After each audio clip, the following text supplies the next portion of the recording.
Welcome back to Applied Mathematics. In this video, I want to talk about addition and subtraction. A couple of things to address before I get into the meat of the video. First of all, I sincerely hope that for almost everyone in this course, there is nothing new that I'm presenting in this video. These should all be things that you've seen in the past, although it may have been a while since you last thought about them. The purpose of this video is to give you a chance to review, make sure that you are where you need to be as we get into the course. The second, and perhaps more important thing, is that I am very well aware that a calculator can do everything that I'm going to go through in this video probably faster and more accurately than you can, or even I can. That's not the point. The skills that we're going to be going through in this video, basic arithmetic skills, are not things that I'm going to be directly testing you on, but they're going to be building blocks for the future. So yes, I'm going to spend some time adding signed numbers together and adding fractions together. That's not something that I necessarily expect you to do again, but I'm going to build on that. We're going to look at simplifying polynomial expressions a little bit later on in the course, which involves adding signed numbers together, but instead of being numbers, they're variable expressions. If you are very comfortable with adding signed numbers together, then adding variable expressions is going to be no issue whatsoever. If you are a little bit shaky on the first part, you are going to be very lost in the second part. So even though we're not going to be doing this by hand by and large in this course, for this lesson, I want you to spend most of your focus looking on that. I will show you how to do these things in a calculator. Some of them are fairly straightforward. Some of them are a little bit trickier than you might expect. But for this video, for the next couple of videos, I want you to focus on doing these skills by hand, even though that's probably not how you'll actually do them when they come up. Right, so let's start off with adding signed numbers. When you are adding signed numbers, the question to ask is, are the numbers the same sign or opposite signs? So if I have 3 plus 4, or if I have -3 plus -4, they are the same sign, both positive in the first case, both negative in the second case. When you are adding numbers with the same sign, you add their absolute value. 3 and 4 is 7, which is what we use in both cases. When the numbers were positive to start, the result is positive. When the numbers were negative to start, the result is negative. Add values, keep the sign. When you are adding two numbers that have different signs from each other,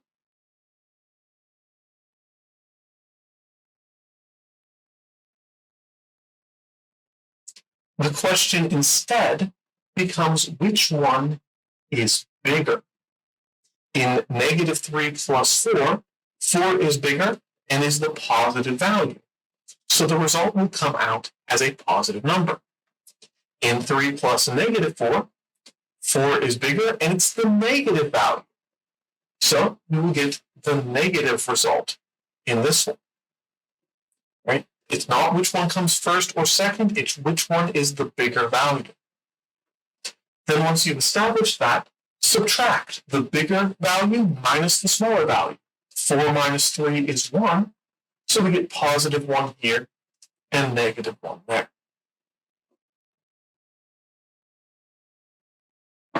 Up next, subtracting.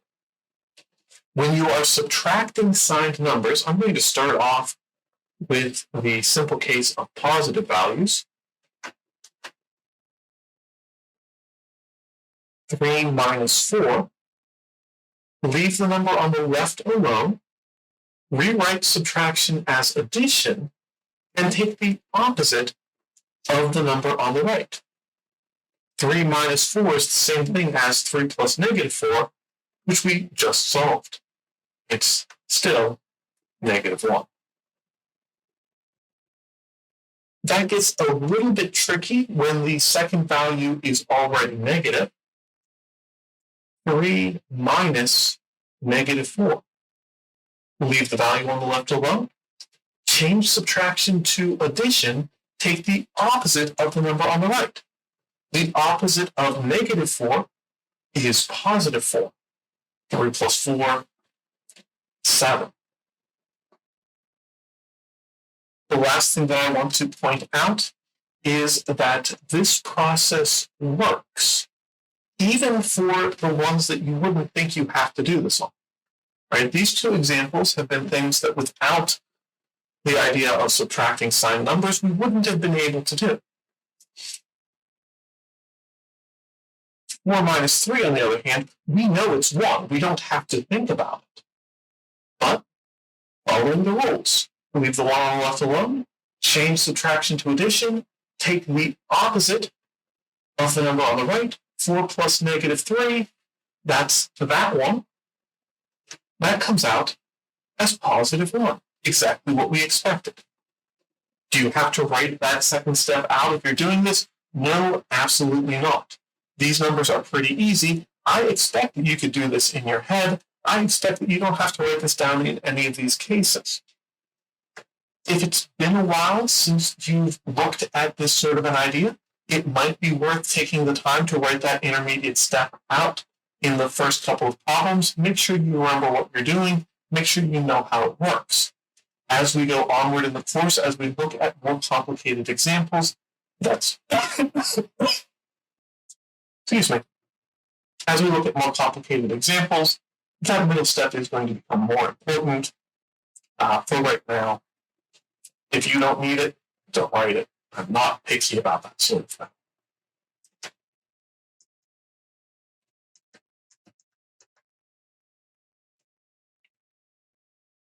Usually, the bigger issue with adding and subtracting comes up in the way of fractions. Fractions are definitely harder than signed numbers.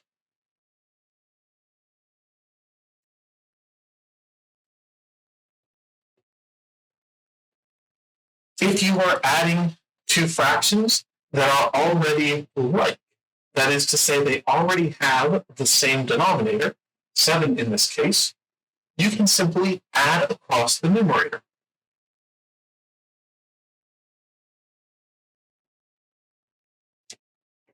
And the same thing goes for subtraction.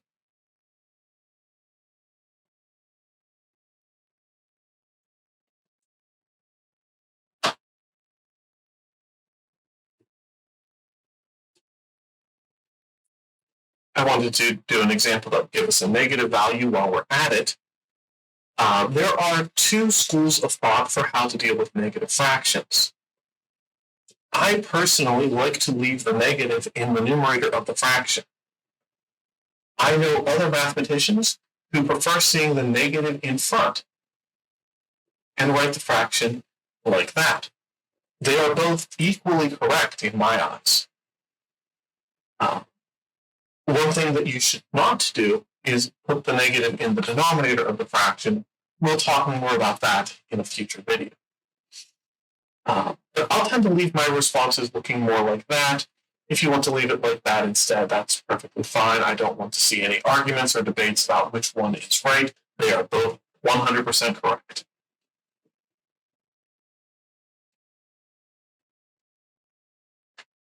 And as we saw in that example, this works just perfectly fine when you have negative fractions going on as well. So if I have negative 5/7 plus 2/7, this is where this first version of writing it out is a little bit more useful. We can think of that as -5/7 plus 2/7, and now it becomes a lot more clear what is happening. 5 is bigger than 2 and it's negative, so the result comes out negative, and 5 minus 2 is 3, so -3/7 there. And again, if you prefer the negative in front, that's perfectly fine. I don't care. I don't want to make a big deal about the choice. When the denominators of your fractions are different, that's when things get a little bit messy.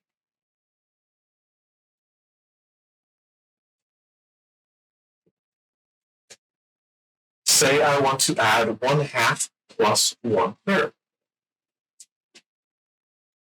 This is where you have to look for common denominators. We want to figure out, I'm going to multiply 2 by something. I'm going to multiply 3 by something else, so the result is the same in both cases. The brute force method always works. Take the first fraction, multiply by the denominator of the second fraction, take the second fraction, multiply by the denominator of the first. Sometimes you can be a little bit more elegant, as I'll show you in the next example. But if we're going to multiply in the denominator, we have to also multiply in the numerator. So we end up with 3/6 plus 2/6, which is 5/6.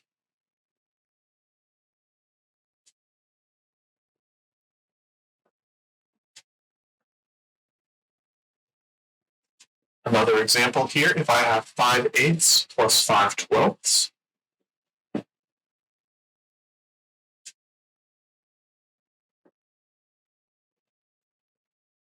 8 and 12, yeah, I could multiply 8 times 12 to get 96. I'd really rather have a smaller value if I can manage it. And I can. 8 times 3 is 24, and 12 times 2 is 24.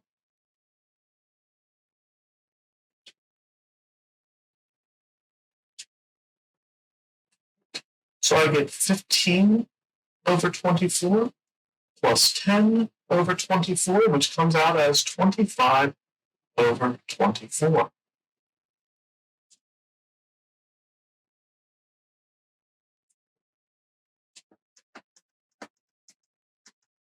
One last example here. I want to point out to you that if you have something like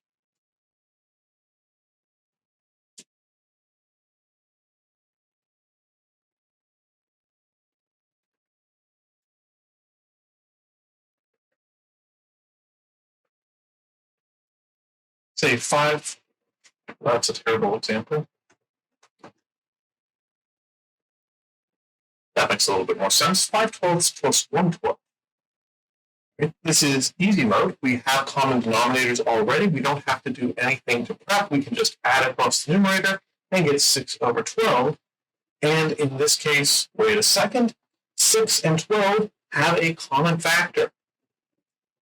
You can do this in 2 steps if it's a little bit easier for you, or if you notice right away that 12 divided by 6 is 2, this fraction reduces and becomes 1/2.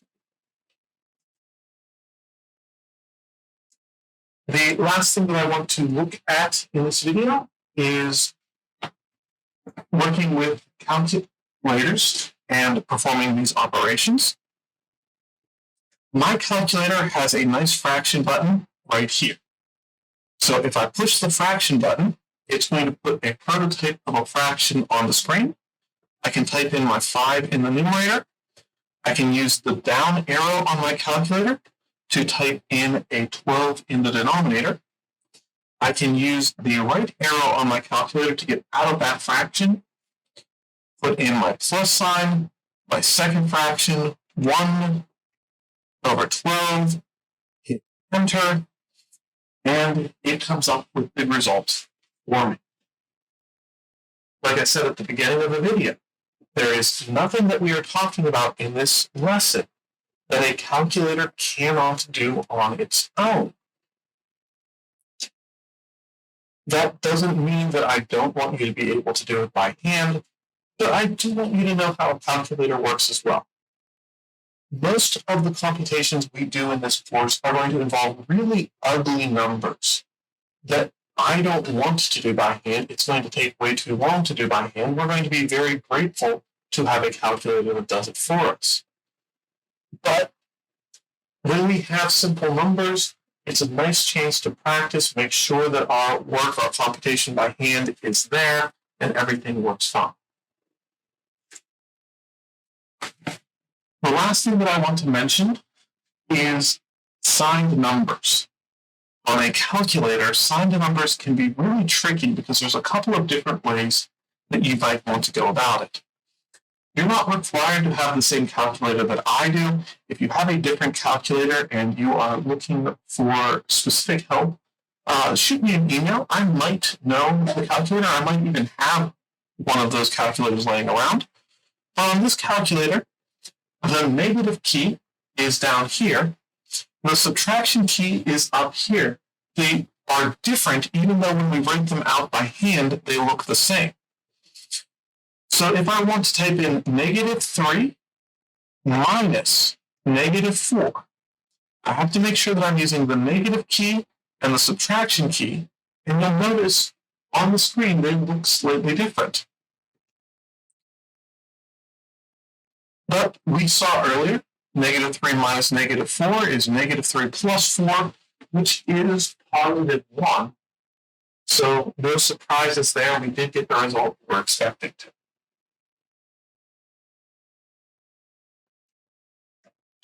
Once again,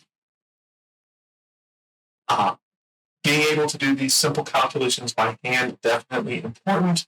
Knowing how your calculator works and being able to perform these calculations on your calculator, also important. If you have the same calculator that I do, that's going to be really easy. I am not sponsored in any way by Texas Instruments. I purchased this calculator from my own pocket. It's just a calculator that I happen to like. If you have a different calculator, you're welcome to use it. And if you have questions on how your calculator works, drop me an email, leave a comment, something.